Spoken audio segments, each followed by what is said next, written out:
नमस्कार। जियोपॉलिटिकल तमाशा के नए एपिसोड में आप सभी का स्वागत है। उम्मीद करता हूँ आप सब लोग अच्छे होंगे। आज ईरान इसराइल यूएस वॉर का तीसरा दिन एंटर हो गया है और वॉर अभी भी रुकने का नाम नहीं ले रही है, जो कि ट्रम्प की एक स्ट्रेटेजी थी पिछले एक साल से कि जो लंबी लड़ाइयाँ होती हैं उससे अमेरिका खुद फंस जाता है उन लड़ाइयों में, जो कि हमने इराक अफगानिस्तान जैसे थिएटर्स में देखा था। तो उसके बाद अमेरिका ने अपनी स्ट्रेटेजी बदल ली थी ट्रम्प के अंडर कि हम स्विफ्ट एक्शन लेंगे जिससे पूरा रिजीम चेंज कर देंगे और उसके बाद हम वहाँ से पुल आउट कर लेंगे। लेकिन ईरान कहीं ना कहीं फिर से क्वागमायर बनता हुआ दिख रहा है और जैसे ट्रम्प ने स्टेटमेंट दी है कि हमारे को आने वाले वीक्स और मंथ्स तक लड़ना पड़ सकता है मिडिल ईस्ट में और इसराइल को बचाने के लिए और अपने इंटरेस्टों को प्रोटेक्ट करने के लिए। तो कहीं ना कहीं ये जो ट्रम्प की स्ट्रेटेजी थी कि एक स्विफ्ट एक्शन लेके जैसे उन्होंने वेनेजुएला में किया था वैसा वो ईरान में कहीं ना कहीं कॉपी करने की कोशिश कर रहे थे। लेकिन जैसे कल की वीडियो में हमने बताया था, Iran is not a Venezuela, वहाँ पर सिचुएशन काफ़ी डिफरेंट है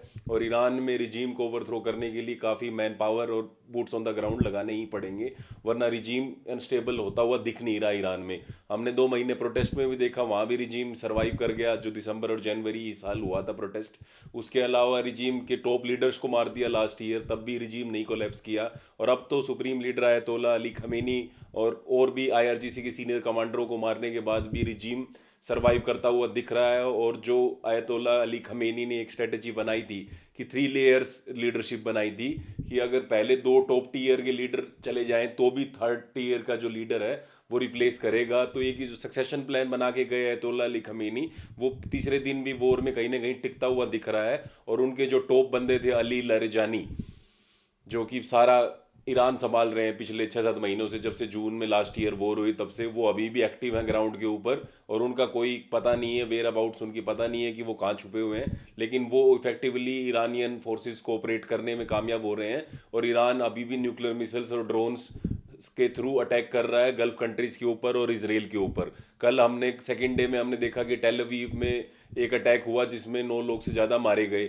उसके अलावा आरमैको जो दुनिया की सबसे बड़ी ऑयल कंपनी है सऊदी अरेबिया में, उसके एक प्लांट को भी टारगेट किया गया, उसके बाद वहाँ ऑपरेशंस को बंद करना पड़ा। उसके अलावा कतार में जो सबसे बड़ा एलएनजी की प्लांट है उसको भी टारगेट किया गया, जिसके बाद वो एलएनजी का प्लांट भी बंद हो गया है। तो ईरान अपनी स्ट्रेटेजी में कामयाब हो रहा है और वो सिग्निफिकेंट कॉस्ट लगाने में कामयाब हो रहा है अमेरिकन और अमेरिकन अलाइज के ऊपर मिडिल ईस्ट में। और यही सबसे बड़ी खतरे की घंटी है, क्योंकि जो हमारे एपिसोड, हमारे टीवी शो का नाम है जियो पॉलिटिकल तमाशा, वो तमाशा हम इसलिए कहते हैं कि जब एक वॉर होती है, चाहे वो रीजनल हो चाहे वो ग्लोबल हो, तब उस वॉर के इम्प्लीकेशंस पूरी दुनिया को डिफरेंट सेक्टर्स में देखने पड़ते हैं। तो जैसे ये वॉर चल रही है इसके इम्पैक्ट काफ़ी सेक्टर्स में हो रहे हैं। पहला जो सेक्टर है वो ऑयल सेक्टर, ऑयल और गैस का सेक्टर है, जिसके ऊपर आज हम वीडियो में बात भी करेंगे। दूसरा जो सेक्टर पे इफेक्ट दिख रहा है वो है ड्रोन्स और मिसाइल्स का भारी मात्रा में यूज़ हो रहा है दोनों साइड से ही, क्योंकि ईरान के पास इतना इफेक्टिव एयरक्राफ्ट नहीं है उनके पास जैसे अमेरिकन और इसराइलियों के पास है। तो वो उसका जो उनका वो लेकुना है उसको फुलफिल कर रहे हैं कहीं ना कहीं अपने ड्रोन्स का यूज़ करके और मिसाइल्स का यूज़ करके, बैलिस्टिक मिसाइल्स का, जो कि उनकी एक पिछले काफ़ी सालों से स्ट्रेटेजी रही है मिडिल ईस्ट में एक इफेक्टिव डेटरेंस दिखाने के लिए। तीसरा जो हम देख रहे हैं कि इंटरनल पॉलिटिक्स हर कंट्री में चेंज हो रही है इस क्राइसिस को लेकर, उसके ऊपर भी हम बात करेंगे। और चौथा फिर इंडिया का क्या स्टैंड है, क्योंकि इंडिया अभी तक साइलेंट दिख रहा है और इसके क्या इंप्लीकेशंस हो सकते हैं इस वीडियो में हम बात करेंगे। तो जो सबसे पहला सेक्टर है, जो सबसे पहला इंप्लीकेशन, जो सबसे पहला तमाशा कहीं दिख रहा है इस वॉर का, वो दिख रहा है ऑयल और गैस के सेक्टर में। जैसे मैंने आपको बताया कि आरमैको पे अटैक करना, जो कि सबसे बड़ी ऑयल कंपनी है पूरी दुनिया की, सऊदी अरेबिया की नेशनल ऑयल कंपनी है। उसके अलावा एलएनजी का जो कंपनी है कतार की, उसके उसके प्लांट के ऊपर अटैक करने के बाद वहाँ एलएनजी का जो सबसे बड़ा दुनिया में प्लांट है वो शट करना पड़ गया कतारीज को। तो कहने का मतलब इससे ऑयल और गैस के प्राइसेस बढ़ने वाले हैं।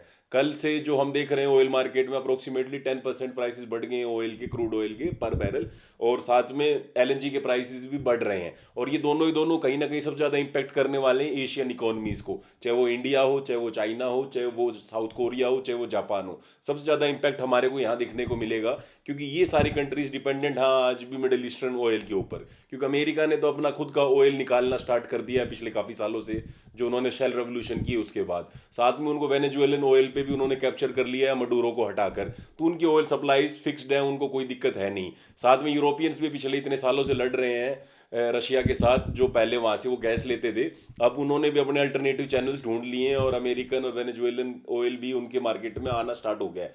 तो उनके लिए तो कहीं ना कहीं ऑप्शंस है, लेकिन जो एशियन इकोनॉमीज हैं वो काफ़ी ज़्यादा भारी इंपैक्ट होने वाली हैं इस वॉर से। अभी तो सभी इकोनॉमीज के पास स्टॉक पाइल है। चाइना अगर अगले 100-200 दिन भी वॉर चले तो उनके पास इतना स्टॉक पाइल है।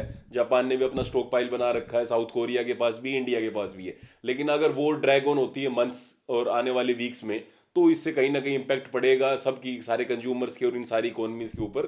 क्योंकि इन इकोनॉमीज का, स्पेशली साउथ कोरिया और जापान देखो तो आप मोर देन 50% जो उनका क्रूड ऑयल आता है वो मिडिल ईस्ट से आता है, स्टेट ऑफ हॉर्मुज से आता है। और ये स्टेट ऑफ हॉर्मुज ईरान कभी भी बंद कर सकता है, उनके पास इतनी कैपेबिलिटी है। और अगर दूसरी बात ये भी है कि जो टैंकर कंपनीज हैं जो ऑयल लेके आती हैं, उन्होंने भी इस रूट को लेना बंद कर दिया है कि उनको कहीं ना कहीं खतरा लग रहा है कि उनकी शिप्स को टारगेट किया जाएगा।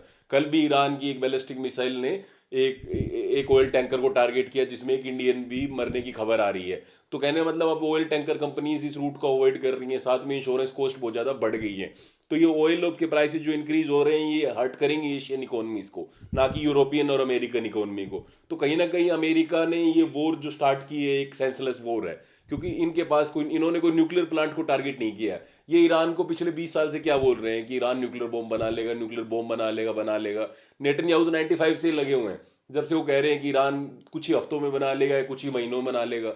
लेकिन वो कुछ ही हफ्ते और कुछ ही महीने 95 से लेके 2026 हो गई है, अभी तक वो आए नहीं है। और ईरान के पास अभी भी कोई न्यूक्लियर वेपन है नहीं। और ये जो पिछले 3 दिन से वॉर चल रही है, इसमें कहीं भी ईरान की जो न्यूक्लियर साइट्स है, चाहे वो नटांज हो चाहे वो फोर्डो हो, जो पिछली 12th डे जून वॉर में अटैक की गई थी, उनके ऊपर कोई टारगेट किया नहीं गया है।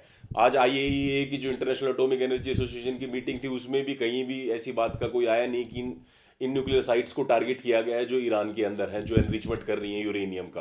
तो कहीं ना कहीं ये वॉर जिस प्रिटेक्स्ट पे लड़ी जा रही है उसके ऊपर तो अटैक किया ही नहीं जा रहा है, और ऑयल प्राइसेस को बढ़ाया जा रहा है, जिससे सबसे ज्यादा हर्ट एशियन इकोनॉमीज हो रही हैं, चाहे वो चाइना हो, जापान हो, साउथ कोरिया हो, इंडिया हो, ताइवान हो, वियतनाम हो। ये सारी इकोनॉमीज के ऊपर कहीं ना कहीं इंपैक्ट पड़ रहा है। पिछले 1 साल से ट्रंप की ट्रेड वॉर की वजह से तो वैसे ही काफी ज्यादा इंपैक्ट हो रहा है इन इकोनॉमीज को। अब ये डबल वहमी होगी एक तरह से, ऑयल प्राइसेस और गैस के प्राइसेस और बढ़ जाएंगे, एलएनजी के प्राइसेस, तो इससे और भी ज्यादा नुकसान होने वाला है एशियन इकोनॉमीज को। तो कहीं ना कहीं ये नुकसान जो वॉर का है सबसे ज्यादा एशियंस को ही झेलना पड़ेगा, ना कि वेस्टर्न कंट्रीज को। तो ये ऑयल प्राइसेस और ये जो गैस के प्राइसेस बढ़ रहे हैं, ये आने वाले दिनों में देखने वाली बात रहेगी कि वॉर कितनी लंबी चलती है। और वॉर जितनी लंबी चलेगी, जितनी ड्रैग होगी आने वाले दिनों में, उतना ही ऑयल प्राइसेस और गैस प्राइसेस बढ़ने वाले हैं। दूसरा, जो ये ड्रोन्स और मिसाइल्स का जो यूज हो रहा है ईरान की तरफ से स्पेशली, क्योंकि ईरान के पास एयरफोर्स इतनी स्ट्रोंग नहीं है जितनी अमेरिका और इसराइल के पास है। तो ईरान अपने मेथड से काउंटर कर रहा है इसराइली और अमेरिकन एग्रेशन को, और उसके अंदर वो ड्रोन्स और मिसाइल्स का सबसे ज्यादा यूज कर रहा है। अब हमने देखा था कि जो फेयरमाउंट होटल है दुबई के अंदर, जो 5 स्टार होटल है, उसको भी ड्रोन्स के थ्रू टारगेट किया गया है। बुर्ज खलीफा के आसपास भी ड्रोन्स को स्पॉट किया गया है। साथ में ड्रोन्स का यूज करके अमेरिकन बेसिस के ऊपर टारगेट किया जा रहा है, चाहे वो कतार में हो, सऊदी में हो या यूएई में हो। तो क्योंकि अमेरिका ने इन सारे कंट्रीज में अपने बेसिस बना रखे हैं, और जो इंटरसेप्टर होते हैं इन ड्रोन्स को और इन मिसाइल्स को, बैलिस्टिक मिसाइल्स को काउंटर करने के लिए, वो सारे इंटरसेप्टर्स का भी ध्यान इसराइल को प्रोटेक्ट करने में लगा रखा है। क्योंकि ईरान इसराइल के ऊपर भी अटैक कर रहा है, स्पेशली टेल अवीव को टारगेट कर रहा है जो उनकी कैपिटल है। तो उसको बचाने के लिए वहाँ इंटरसेप्टर्स का यूज हो रहा है। अमेरिका और इसराइल के पास लिमिटेड इंटरसेप्टर्स हैं जो इन बैलिस्टिक मिसाइल्स को एयर में ही रोक सकते हैं। तो इन सारे इंटरसेप्टर का यूज अभी गल्फ कंट्रीज ही कह रहे हैं कि सारा इन इंटरसेप्टर को जो ध्यान है वो सारा इसराइल के एयर स्पेस को प्रोटेक्ट करने के लिए यूज किया जा रहा है, और गल्फ कंट्रीज को एक्सपोज करके खुला छोड़ दिया गया है ईरान के फ्यूरी के आगे। और ईरान अब सारा टारगेट यही कर रहा है, क्योंकि ईरान को पता है कि इंटरसेप्टर आने वाले दिनों में खत्म हो जाएंगे, फिर इनके पास एयर डिफेंस इफेक्टिव इतना बचेगा नहीं। तो कहने का मतलब ये है कि लड़ाई अमेरिका और इसराइल की है, पीस रहे हैं गल्फ कंट्रीज, क्योंकि गल्फ कंट्रीज ने अमेरिका को बेच दे रखा है। इसी कारण उनके ऑयल साइट्स को, उनके एलएनजी साइट्स को, उनके 5 स्टार होटल्स को, उनके और अदर प्रोमिनेंट प्लेसेस को ईरान टारगेट कर रहा है, ताकि कोस्ट इन्फ्लिक्ट कर सके अमेरिका के अलाइज के ऊपर। और ये कहीं ना कहीं ये भी गल्फ कंट्रीज ही एशिया में ही पड़ते हैं, तो इनको ज़्यादा नुकसान हो रहा है, ना कि अमेरिकन और इसराइली इंटरेस्ट को। तो ये वॉर अब आने वाले दिनों में जितनी बढ़ेगी उतना ही गल्फ कंट्रीज के लिए नुकसानदायक होने वाली है, ये जैसे एशियन कंट्रीज के लिए होने वाली है। और साथ में दुबई का जो एक स्टेटस है कि वो एक ओएसिस है जहाँ पर पीस है, जहाँ पर सिक्योरिटी है, वुमेन हो या मैन हो, उनके लिए दुबई ने जो अपनी एक इमेज बना रखी है। मिडल ईस्ट काफ़ी वोलेटाइल रीजन है, वहाँ हमने इराक में देखा है, सीरिया में देखा है, इजिप्ट में देखा है, वॉर होती रहती है। तो ये एक वोलेटाइल रीजन के अंदर एक सेफ स्पेस माना जाता था दुबई। अब दुबई को जिस हिसाब से टारगेट किया जा रहा है ईरानियन ड्रोन्स और मिसाइल्स के थ्रू, वो कहीं ना कहीं ये दिखा रहा है कि जो अमेरिकन सिक्योरिटी के ऊपर ये कंट्रीज डिपेंडेंट थे, वो कोई गारंटी नहीं है कि उनके पूरे टाइम में वो काम आने वाली है। तो कहीं ना कहीं ये भी टारगेट हो रहे हैं और ये भी इस तमाशे के अंदर फंस रहे हैं जो इसराइल ने क्रिएट किया है, स्पेशली नेतन्याहू ने। उसकी वजह से ये सारे गल्फ कंट्रीज भी कहीं ना कहीं सफर कर रहे हैं। तीसरा जो मेन आज हम जिसके ऊपर बात कर रहे हैं वो है इंटरनल पॉलिटिक्स।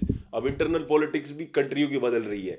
अब एक बात बड़ी क्लियर है, जैसे ही 2015 में ओबामा ने न्यूक्लियर डील की थी, जिसको बोलते हैं JCPOA, joint comprehensive plan of action, उस डील के अंदर ये था कि ईरान न्यूक्लियर टेक्नोलॉजी का सिर्फ सिविलियन पर्पस के लिए यूज करेगा, मतलब इलेक्ट्रिसिटी या फिर मेडिसिनल पर्पस के लिए यूज करेगा, ना कि उसको न्यूक्लियर बॉम्ब बनाने के लिए यूज करेगा। उस डील को ईरान ने एग्री किया था और उसके अंदर ये अमेरिका और इसके जो यूरोपियन पार्टनर्स हैं, ये सारे इसके अंदर सिग्नेटरीज थे।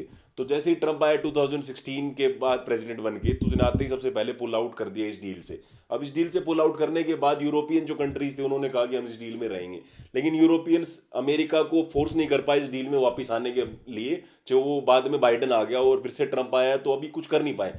साथ में अब ये जैसे ही अटैक हो रहे हैं, तो कल ये स्टेटमेंट दी है यूके के प्राइम मिनिस्टर कीयर स्टेमर ने कि हम अपने बेसिस को यूज करने देंगे अमेरिकन एयर फोर्सेस को वहां से अटैक करने के लिए ईरान के ऊपर। तो कहने का मतलब वेस्टर्न कंट्री सारी इकट्ठे हो रहे हैं अमेरिका की लीडरशिप के अंडर। अभी कितना ड्रामा चला हुआ था थोड़े दिनों पहले ग्रीनलैंड को लेकर, कि यूरोपियन कंट्रीज कह रहे थे कि यूरोपियन नेटो की जरूरत है, यूरोप को अपना खुद डिफेंस देखना पड़ेगा, वो अमेरिका पे डिपेंडेंट नहीं हो सकता है। लेकिन कहीं ना कहीं जब अमेरिका के इंटरेस्टों पर बात आती है तो यूरोपियन सारी कंट्रीज अमेरिका के पीछे लग जाते हैं। और सेम यही सिचुएशन में दिख रहा है कि यूके, फ्रांस, जर्मनी जैसे सब कंट्रीज अमेरिका के साथ खड़े हो गए हैं ईरान के अगेंस्ट, और ईरान के लिए कोई भी स्टैंड नहीं ले रहा है। जबकि ईस्ट जो एशिया है वो अभी भी डिवाइडेड है। इंडिया ने अभी तक कोई भी स्टेटमेंट नहीं दी है। इंडिया के प्राइम मिनिस्टर ने यूएई के प्रेसिडेंट से बात करी और कंसर्न जारी की, क्योंकि यूएई हमारा एक क्लोज पार्टनर है, इसराइल भी हमारा अच्छा पार्टनर है। अभी प्राइम मिनिस्टर जी जाके भी आए थे इस वॉर के स्टार्ट होने से पहले जस्ट। लेकिन खमेनी जो कि सुप्रीम लीडर है, और ईरान भी इंडिया का काफी क्लोज पार्टनर है, लेकिन उनकी जैसे ब्लेटेंट किलिंग की गई, इंटरनेशनल लॉ को जैसे वॉयलेट किया गया, इंडिया ने इसके ऊपर कोई स्टैंड नहीं लिया। और चाइना और रशिया जैसे कंट्रियों ने इन चीज़ों को कंडेम किया है। जापान और साउथ कोरिया भी अभी साइलेंट है। तो ईस्ट कहीं ना कहीं डिवाइडेड है ईरान और इस अमेरिका की वॉर को लेकर, और वेस्ट पूरा पूरा यूनाइट हो रहा है अमेरिका की लीडरशिप के अंडर, जो कि एक बहुत कंसर्निंग बात है इंडिया जैसी कंट्रीज के लिए। क्योंकि इंडिया हमेशा ही मल्टीपोलर वर्ल्ड चाहता है, और अमेरिका जिस हिसाब से दादागिरी कर रहा है वो मल्टीपोलरिटी नहीं, यूनिपोलर की तरफ जा रहा है, चाहे वो ट्रेड हो चाहे वो मिलिट्री मैटर्स के मामले में हो। चौथा जो बात थी कि इंडिया का साइलेंस क्यों खतरनाक है इस वॉर के अंदर, पहली बात तो ये है कि इंडिया के नेशनल इंटरेस्ट के लिए नहीं है। ऑयल प्राइसेस बढ़ रहे हैं, गैस प्राइसेस बढ़ रहे हैं, वॉर ज़्यादा चलेगी तो इंडिया का इंटरेस्ट कहीं ना कहीं हार्म होंगे, जैसे 1991 में गल्फ वॉर के टाइम पे हुए थे। दूसरा ये है कि चाबार पोर्ट में हमने इतना इन्वेस्ट कर रखा है ईरान के अंदर, और इस साल बजट में भी हमने उसके लिए कोई पैसा नहीं लगाया क्योंकि सैंक्शन लग रखे हैं अमेरिका की उसके कारण। तो इंडिया इतना प्रेशर में आ रहा है, और ईरान में अगर कहीं ना कहीं रिजीम चेंज होता है तो हमारा ये चाबार पोर्ट है इसका क्या स्टेटस रहेगा, अभी ये क्लियर नहीं है। और चाबार सिटी के अंदर उस पोर्ट के आसपास अमेरिका ने टारगेट भी किया है ईरानियन इंस्टॉलेशन को। तो कहीं ना कहीं हमारे इंटरेस्ट कहीं ना कहीं यहाँ पर हार्म हो रहे हैं। और सबसे बड़ी कंसर्निंग बात यह है कि अमेरिका और इसराइल चाहते हैं कि जो शाह का रिजीम था जो 1979 से पहले था, वही फिर से रिस्टोर हो जाए ईरान में। और शाह तो अभी मर गए हैं, उनके जो बेटे हैं रेजा पहलवी, वो आने वाले टाइम पे ईरान के रूलर बने। तो वो कहीं ना कहीं इंडिया के लिए और भी ज़्यादा हार्मफुल है, क्योंकि एक independent Iran is more favourable to India than Shah regime. क्योंकि शाह का अगर रिजीम होगा तो वो पपेट होगा अमेरिका और इसराइली होगा, और वो इंडिया के इंटरेस्ट को कभी भी फॉरवर्ड नहीं करेगा। आज आयतोल्लाह कितने भी क्रूअल हो, उन्होंने वुमेन को राइट नहीं दिए हो, वो कंसर्न है, वहां पर उन्होंने प्रोटेस्ट को ब्रूटली क्रश किया। लेकिन ईरान जब तक इंडिपेंडेंट रहेगा तब तक इंडिया के लिए एक फायदा होगा, और जो इंडिया का एक सोच है मल्टीपोलर और मल्टी अलाइनमेंट की, वो इंडिया के लिए तभी फायदेमंद होगा तब जब इंडिपेंडेंट होगा। वरना शाह के अंडर अमेरिका का वो एक पिट्ठू या पपेट बन के रह जाएगा, जो कि इंडिया के इंटरेस्ट के लिए कभी भी अच्छा नहीं हो सकता। और अगर आपको याद ना हो तो मैं आपको बता दूं, 1965 और 1971 के टाइम जब इंडिया और पाकिस्तान की वॉर हुई थी, तो शाह ने पाकिस्तान का सपोर्ट किया था। लेकिन अयतोल्ला खमेनी के रिजीम ने 1979 में आने के बाद आज तक कभी भी इंडिया के इंटरेस्टों के खिलाफ नहीं गए। तो हम क्या दूसरा टर्की बनाना चाहते हैं मिडिल ईस्ट में, जो हमारे लिए एक और सरदर्दी बन जाए, या दूसरा पाकिस्तान बनाना चाहते हैं, ये हमारे को सोचना होगा। क्योंकि independent Iran is more favourable than some regime which is established by the American और इजरायलीज इन तेहरान। तो ये हमारे को सोचना होगा, इसलिए हमारे लिए सही नहीं है। दूसरा ये है कि हमारी एक मॉरल लीडरशिप है। दुनिया में। हम नेम जो नॉन अलाइन मूवमेंट होती थी सेकंड वर्ल्ड वॉर के बाद, उसके लीडर थे। हम ग्लोबल साउथ की बात करते हैं, हम अपने आप को विश्वगुरु बोलते हैं, जो बीजेपी की लैंग्वेज है। लेकिन हम कहाँ विश्वगुरु हैं जब एक सुप्रीम लीडर को मार दिया गया और हमारे प्राइम मिनिस्टर एक स्टेटमेंट भी नहीं दे रहे हैं। कम से कम कंडेम तो कर ही सकते थे हम कहाँ कह रहे हैं कि आप इंडियन आर्मी को वहाँ पर ईरान में भेज दीजिए उनको सपोर्ट करने के लिए, नहीं कह रहे हैं हम। लेकिन इंडिया हमेशा ही अपनी मोरल फॉरेन पॉलिसी के लिए जाना जाता है। इंडिया हमेशा एक न्यूट्रल स्टैंड लेता है, चाहे वो रशिया यूक्रेन वॉर हो, या उससे पहले जितनी भी गाजा और पैलेस्टीन और इसराइल के इशू को लेकर हो, या पास्ट में जितनी भी वॉर्स हुई हूँ पिछले 20 सेंचुरी के एंड के डेकेड्स में। लेकिन इंडिया कहीं ना कहीं अब अपनी मोरल लीडरशिप खोता हुआ जा रहा है और वन साइडेड हो गया है। अब इसराइल में जाना वॉर से पहले वो भी एक सिग्नल दे रहा है कहीं ना कहीं। अब यूएई के प्रेसिडेंट से बात करना लेकिन ईरान को लेकर कोई भी स्टेटमेंट ना जारी करना, ये कहीं ना कहीं एक मोरल बैंकरप्सी दिख रही है इंडिया की फॉरेन पॉलिसी में, जो कि रिस्टोर करनी होगी, वरना इंडिया अपने आप को कभी भी ग्लोबल लीडर नहीं बना पाएगा। विश्व गुरु की तो बात ही छोड़ दीजिए। और ईरान के साथ अगर हमने दुश्मनी बना ली और ईरान हमारा अलाई नहीं रहा, तो ये हमारे इंटरेस्ट के लिए उतना ही हार्मफुल है जितना यूएई और इसराइल अगर हमारे अगेंस्ट हो जाए मिडिल ईस्ट के अंदर। Thank you.